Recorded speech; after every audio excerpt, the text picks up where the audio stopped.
நான்காம் அதிகாரம் 10-11 வசனங்கள். தூயவர் தூயவர் தூயவர் எல்லாம் வல்ல கணவனாகிய ஆண்டவர் இருந்தவரும் இருக்கிறவருமாய் வரவிருக்கிறவருமாய் இருப்பவர்கள் என்று அந்த உயிர்கள் அல்லும் பகலும் இடையராது பாடிக்கொண்டிருந்தனர். போதெல்லாம் 24 மூப்பர்கள் அரியணையில் வீட்டிருந்தவர் முன் உள்ளென்று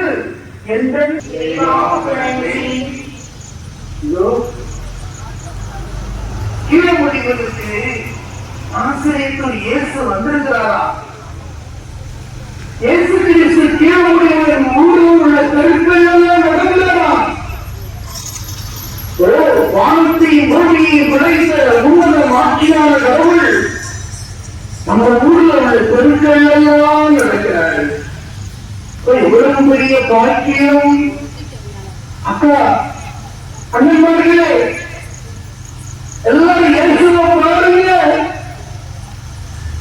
ஒரு மனசு எங்கேயாவோ சதுர்ந்து வானத்தையும் பூமியையும் படைத்த உன்னத மாற்றியான கடவுள் மத்தியை ஒளிவெற்றும் ஊழியர்களின் இதயங்களிலே தேவபக்தியாக சுடரை தூண்டி எரிய செய்யும் சத்திய சூரியனோகேசுவே உம்மை துதித்து ஆராதிக்கின்றேன். ஓம் திருப்பணிகளுக்குள்ளாகி நீர் வீசுகின்ற இறையன்ப விருப்பப்பட்டுள்ள வணக்கங்களே உமக்கே ஒப்பு கொடுக்கின்றேன். சுவாமி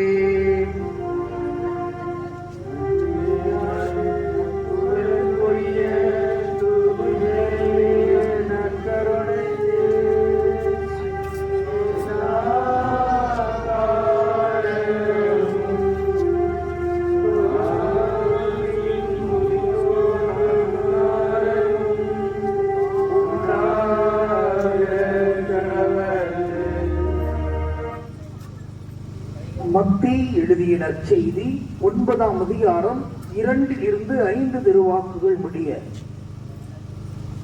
இயேசு அவர்களுடைய நம்பிக்கையை கண்டு முடக்குவாதமற்றவரிடம், மகனே துணிவோடிரு, உன் பாவங்கள் மன்னிக்கப்பட்டன என்றார்.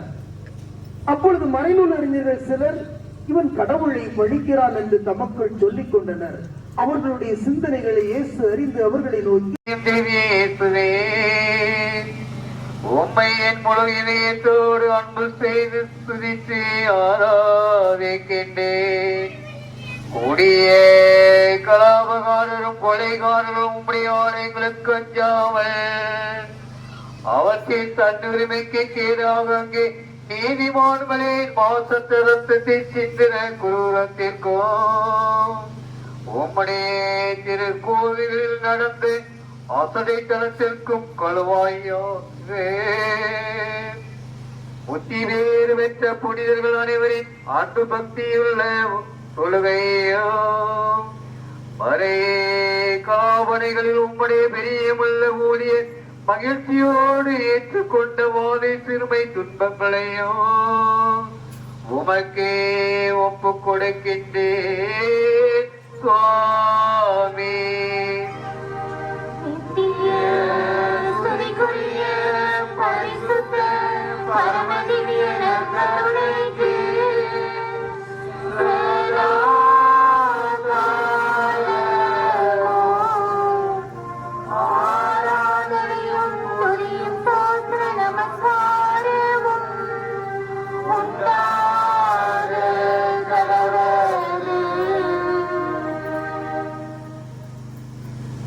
மத்தேயு எழுதிய நற்செய்தி 14ஆம் அதிகாரம் 34 36 திருவாக்குகள் முடிய.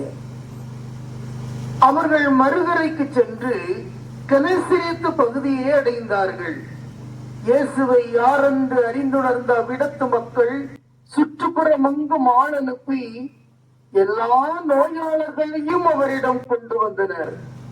அவரது மேலாடையின் ஓரத்தையாவது அவர்கள் தொட அனுமதிக்குமாறு அவரை வேண்டினர். தொட்டவர் யாவரும் நலமடைந்தனர். ஆண்டவர் வழங்கும் அருள்வாக்கு. இதோ நலமளிக்கக்கூடிய நித்திய மருத்துவர் நம் மத்தியில் இருக்கிறார். பெரிய டாக்டர், ஸ்பெஷலிஸ்ட், கிரேட், பெரிய டாக்டர். இந்த டாக்டர் எல்லாரும் ஜெபிப்போம். உங்க உடம்புல எந்த இடத்துல வியாதி இருக்குதோ அந்த இடத்துல உங்க வலது கரத்தை வைங்க. இயேசு சாமிகிட்ட சொல்லுங்க, டாக்டர்கிட்ட சொல்லுங்க. அவர் கேளுங்கள் உங்களுக்கு கொடுக்கப்படும் என்று சொல்லியிருக்கிறார். அவருக்கு தெரியும் உன் வியாதி. ஆனா நீ கேட்கணும்னு விரும்புறார். எந்த இடத்துல உனக்கு வியாதி இருக்குதோ அந்த இடத்துல வலது கரத்தை வைத்து விசுவாசத்தோடு கேட்கிற ஒவ்வொருவரையும் இயேசு இப்ப குணமாக்க போகிறார். இயேசுவே உமக்கு நன்றி சொல்லிக்கிட்டே இருங்க. மனசுக்குள்ள இயேசுவை புகழ்ந்து சொல்லிக்கிட்டே இருங்க. இயேசுவே நன்றி, இயேசுவே உம்மை ஆராதிக்கிறோம், உங்களுடைய வியாதிக்காக நன்றி. இதோ ஆண்டவர் உங்கள் வழியாக மகிமை அடைய போகிறார், உங்களை குணமாக்க போறாரு. இதோ அந்த பாவங்கள் அக்கிரமங்கள் எல்லாம் இதுவரையில் தடையாக இருந்தது, இப்பொழுது நீ மன்னிப்பை பெற்றிருக்கிறாய், உன்னுடைய ஆத்மா தூய்மையாக இருக்கிறது, ஆண்டவர் உன்னை குணமாக்குறாரு. இப்போ உனக்கு தேவை விசுவாசம் மட்டும்தான். ஆண்டவரே என்னுடைய விசுவாசத்தை அதிகமாக்கும். அந்த பேய் பிடித்த பையனுடைய சிறுவனுடைய தகப்பனார் இப்படி ஜெபித்தாரே, ஆண்டவரே நான் குணம் பெறுகிற வரைக்கு இதோ என்னுடைய விசுவாசத்தை அதிகமாக்கும் என்று கெஞ்சி கேட்டார் அல்லவா? அதே போல விசுவாசத்தை கேளுங்க. விசுவாச கொடைய ஆண்டவர் தருவார். விசுவாசம் இருக்கிற பொழுது இப்பொழுது இயேசு குணமாக்க போகிறார். உன் வியாதியில் இருந்தவனுக்கு விடுதலை உண்டு. அவருடைய திரு காயங்களால் நாம் நலம் பெறுகிறோம். அவர் வியாதிப்பட்ட ஒவ்வொரு பிள்ளைகளையும் குணமாக்குறாரு. இயேசுவே ஆஸ்பத்திரிக்கு என்று போய் டாக்டரை பார்த்து மாத்திரை சாப்பிட்டு பணத்தெல்லாம் செலவழிச்சு சோர்ந்து போனேன். நித்திய மருத்துவர் அல்லவா? இது ஒரே ஒரு வார்த்தை சொல்லும், உம்முடைய கரம் என் உடல் மீது படுவதாக, என் வியாதி குணமாகுவதாக கெஞ்சி கேளுங்க. பரிவுள்ள ஆண்டவர், நித்திய டாக்டர், அவற்றை கேளு. ஒருவேளை வியாதிப்பட்டவர்கள் இந்த இடத்துக்கு வர முடியாம இருக்கலாம், மருத்துவமனையில இருக்கலாம், அவர்களுக்காக ஜெபியுங்கள். நீங்கள் யாருக்காக ஜெபிக்க வேண்டும் என்று விசுவசிக்கிறீர்களோ அவர்களுக்காக ஜெபியுங்க. அவர் தூரத்துக்குமான கடவுள்.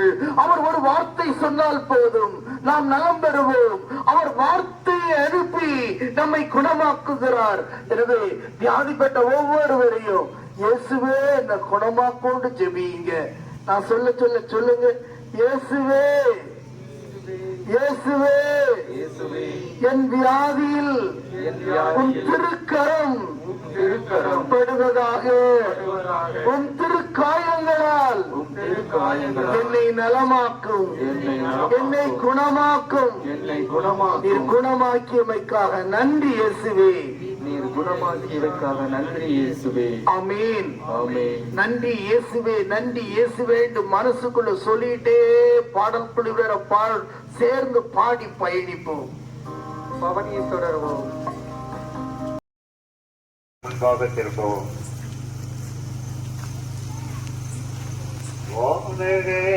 தூதர்களின் திவ்யாப்பம் எனப்பட்ட இயேசுவே, நீர் மறுமக்களுக்கு திருவுணவாக உம்மை தந்தரை பற்றி நன்றிறிந்த மனதோடு உம்மை சுழித்து ஆராதிக்கின்றேன். நீ கற்பித்த புலால் மறுக்கள் நோடு விரோதமாய் மனிதர் கட்டிக் கொள்கின்ற பெருந்தீனி குடிவரி முதலிய பாவங்களுக்கு கழுவாயாக உம்முடைய தூய முனிவர் தபோனர்களின் அளவான உணவு பழக்கத்தை உமக்கு ஒப்புக் கொடுக்கின்றேன் சுவாமி.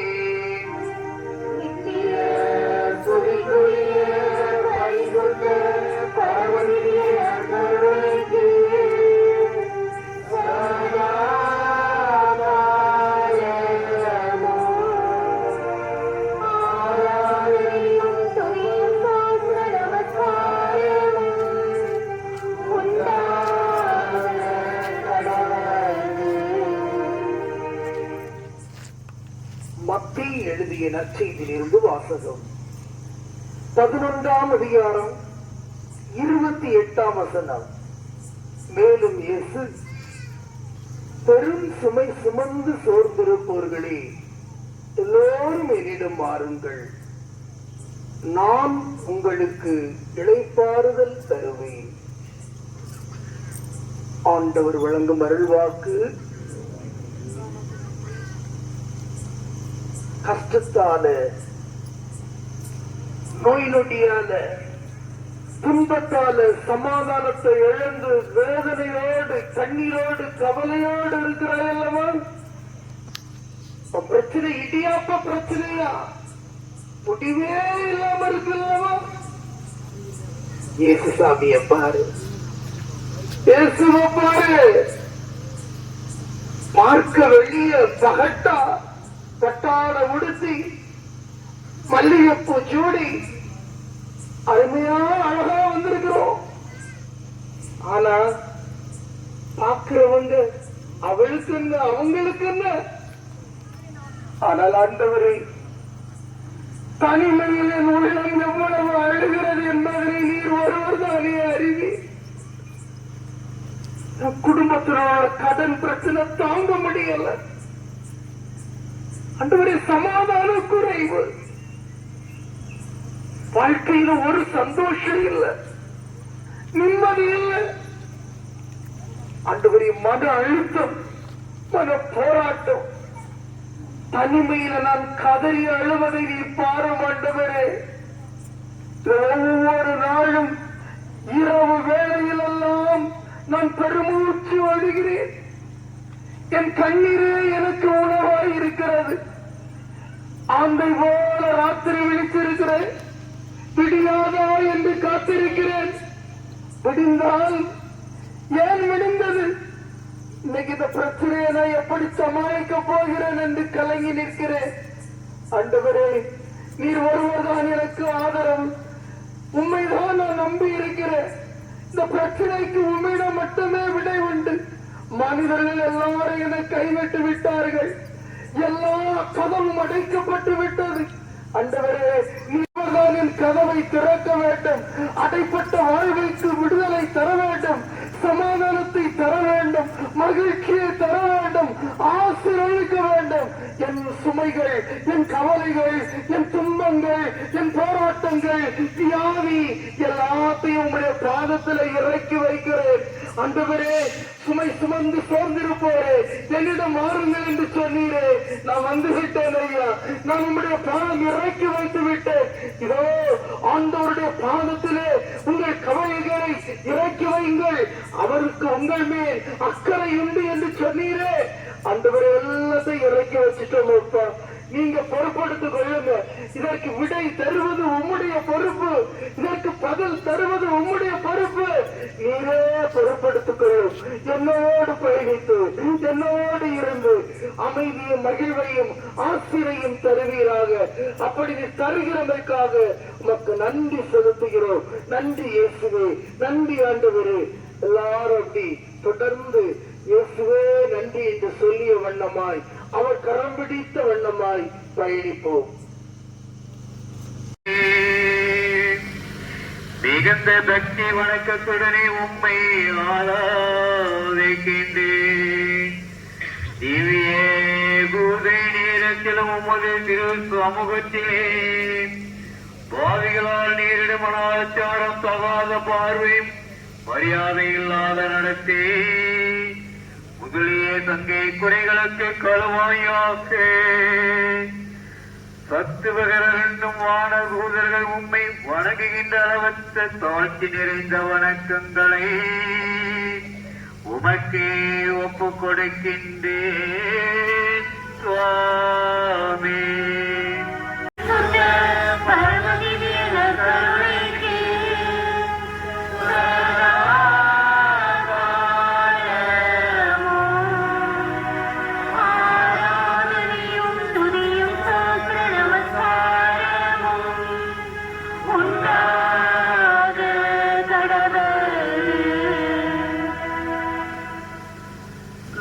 எழுதிய நற்செய்தியிலிருந்து வாசகம். 24ஆம் அதிகாரம் 50-51 திருவாக்குகள் உடைய. பின்பு இயேசு பெத்தானியா வரை அவர்களை அழைத்துச் சென்று தம் கைகளை உயர்த்தி அவர்களுக்கு ஆசி வழங்கினார். அவர்களுக்கு ஆசி வழங்கிக் கொண்டிருந்த போது அவர் அவர்களிடமிருந்து பிரிந்து விண்ணேற்றம் அடைந்தார். எல்லாரும் யார் யாருக்கெல்லாம் ஆசீர்வாதம் வேணுமோ இயேசுவை பாருங்க. யார் யாருக்கெல்லாம் ஆசீர்வாதம் வேணும் இயேசுவை பாருங்க. அவர் விண்ணேற்றம் அடைந்த பொழுது ஆசீர்வதித்துக் கொண்டே விண்ணகம் சென்றார். அப்படின்னா இந்த நற்கருணை ஆண்டவர் இந்த நற்கருணையிலிருந்து அந்த ஆசீர்வாதத்தை தந்துகிட்டே இருக்கிறாரு. அப்படியே 2 கைய விரிச்சு உனக்கு என்ன ஆசீர்வாதம் வேணுமோ அதை கேளு. மனுஷங்கிட்ட போய் இதத்தாயும் அதத்தாரும் கேட்காத. தெய்வத்திட்ட கேளு, உரிமையா கேளு. அப்பா கிட்ட கேளு, உரிமையா கேளு. ஆசீர்வாதத்தை தரக்கூடியவர். நீ வாஞ்சையோடு கேட்கணும், தாகத்தோடு கேட்கணும். அன்றைக்கு யாக்கோபு இரவு முழுவதும் கடவுளோடு போராடினார். கடவுள் அவரிடமிருந்து பிரிந்து போகிற வகையில அந்த யாக்கோபு கடவுளை பிடித்துக் கொண்டு, நீர் ஆசீர்வதித்தால் ஒழிய நான் உம்மை விட போவதில்லை. ஆண்டவர் அவருடைய பிடிவாதத்தை பார்த்து யாக்கோபை ஆசீர்வதித்தார். இன்னைக்கும் பிடிவாதம் ஒண்ணு வேணுமா? அது ஆசீர்வாதத்தை பெறுவதில் தான் இருக்கணும். வேற எதுலயும் பிடிவாதம் இருக்க முடியாது. அந்த வாதம் எதுல இருக்குது? ஆசீர்வாதத்துல. நீ பிடிவாதமாயிரு. ஆண்டவரே என்ன ஆசீர்வதியும். கேளு. உன்னுடைய குழந்தைகள், கரத்தில் இருக்கக்கூடிய குழந்தைகள் எல்லாம் ஆண்டவரே என் பிள்ளைகள் எல்லாம் ஆசீர்வதிங்க என்று கேளுமா. பிள்ளைகளே, நீங்க உங்க பிள்ளைகளுக்கு உங்களுக்கும் அறிவை கேளுங்க, ஞானத்தை கேளுங்க. ஆண்டவரே நான் நல்லா படிக்கணும்னு கேளு. காரணம் ஞானம் அறிவு எல்லாம் இதோ இந்த இயேசு கிறிஸ்துவில் நிரம்பி இருக்கிறது. கொலோசியர் 3:2 வாசிக்கிறோம். ஆமா, அவர்கிட்ட எல்லா அறிவு ஞானம் எல்லாம் நிரம்பி இருக்கிறது. யாக்கோபு புத்தகத்துல பார்க்கிறோம், யார் ஒருவர் ஞானம் அறிவு குறைவாக இருந்தால் ஆண்டவரிடம் கேட்கட்டும், அவர் முகம் கோணாமல் தருவார். முகம் கோணாம எல்லா பிள்ளைகளுக்கும் கொடுக்கக்கூடியவர். இதோ இந்த விடுமுறை நாட்கள்ல நீங்க எல்லாரும் நல்ல முறையில தேர்வு எழுதி ரிசல்ட்ட நல்ல ஒரு பாடத்திட்டத்தை படிக்கணும் அப்படின்னு கேட்கிறாள். ஆண்டவரே, என் வாழ்வுக்கு தகுந்த அந்த பாடத்திட்டத்தை தாரோம், அந்த கல்லூரியில தாரோம், அது உமது திருவிழமாக எனது வெற்றியாக இருக்கட்டும் அப்படின்னு கேளு. ஆண்டவர் ஒவ்வொரு பிள்ளைகளுக்கும் தருவார். யார் யார் வேலை வாய்ப்புக்காக காத்திருக்கிறார்களோ அவங்க எல்லாரும் ஆண்டவருடைய கரத்தை பிடித்து கொண்டு, ஆண்டவரே என்ன ஆசீர்வதிங்க, நல்ல ஒரு வேலை வாய்ப்பை தாங்கண்டி கேளுங்க. திருமணத்திற்காக காத்திருக்கிற பிள்ளைகள், ஆண்டவரே நல்ல ஏற்ற துணையை தாரோம், ஏற்ற துணையை தந்து எங்களை ஆசீர்வதியும் அப்படின்னு கேளுங்க. கேட்கிற பிள்ளைகளுக்கு ஆண்டவர் இந்த ஆண்டு ஏற்ற துணையை, நல்ல துணையை தர இருக்கிறார், தந்து கொண்டிருக்கிறார். நன்றி நன்றி. இயேசுகிட்ட கெஞ்சி கேளுங்க, ஒரு குழந்தை பாக்கியம் கிடைக்காதோ என்று இயங்குகிற தம்பதியருக்கு கர்ப்பத்தின் கனியை கொடுத்து ஆண்டவர் ஆசீர்வதிக்கிறார், ஆண்டவர் ஆசீர்வதிக்கிறார். எல்லாரும் கேளுங்க, ஆண்டவரே என் குடும்பத்தில் சமாதானம் வேணும் என்று கேட்கிற பிள்ளைகளுக்கு கணவன் மனைவியை ஒருவர் அன்போடு அர்ப்பணிக்கக்கூடிய சமாதானத்தை தருகிறார், சமாதானத்தை தந்து ஆசீர்வதிக்கிறார். நன்றி இயேசுவே. எங்க குடும்பத்தை ஆசீர்வதிங்க, எங்க தொழிலை ஆசீர்வதிங்க, எங்க வியாபாரத்தை ஆசீர்வதிங்க, எங்க களஞ்சிய நிரம்பி இருக்கிற வகையில ஆண்டவரே நிலபுலன்கள் ஈசாக்குக்கு 100 மடங்கு அறுவடையை கொடுத்தீரே, அந்த அறுவடையை பெற்றுக்கொள்ள எங்கள் களஞ்சியங்கள் நிரம்ப நீர் எங்கள் உழைப்பை ஆசீர்வதிக்க வேண்டும். ஏற்ற கால சூழலை தாரும் ஆண்டவரே என்று ஜெபிக்கிற ஒவ்வொரு பிள்ளைகளுக்கும் ஆண்டவர் ஆசீர்வதிக்கிறார். ஆண்டவரே எங்கள் பங்கு தந்தை ஆசீர்வதிங்க, பங்கு இருக்கக்கூடிய அருட்பணியாளர்கள், அருட்சகோதரிகள் ஆசீர்வதிங்க. இதோ இந்த திருவிழாவிற்காக எல்லா முயற்சிகளையும் உழைப்பையும் கொடுத்த ஒவ்வொரு நல்ல உள்ளங்களையும் ஆசீர்வதிங்க ஆண்டவரே. இதோ பிள்ளைகளை ஒவ்வொருவரையும் நீர் ஆசீர்வதிக்கிறமைக்காக நன்றி. ஒப்பு கொடுக்கிற ஒவ்வொரு பிள்ளைகளையும் நீர் ஆசீர்வதிக்கிறமைக்காக நன்றி. குடும்பத்தில் சமாதானத்தை தர்றதுக்காக நன்றி. வியாதியை எடுத்து போட்டமைக்காக நன்றி. ஆசீர்வாதத்தை தந்தமைக்காக நன்றி.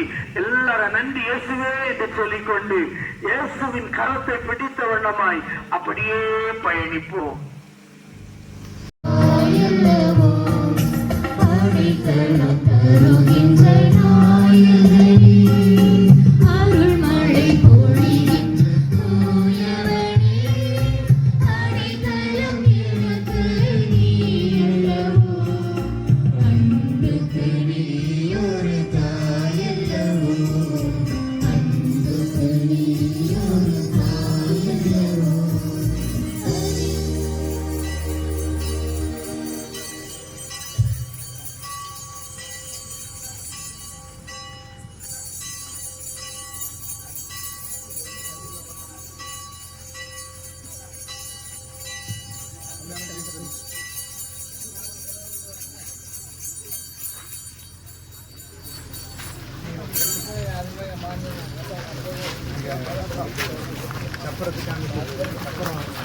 தள்ளிச்சு வச்சுங்க.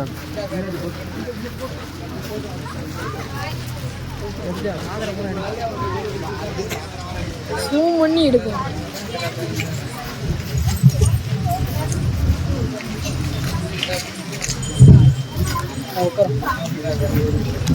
தூய பவுல் கொலம்பியருக்கு எழுதிய திருமண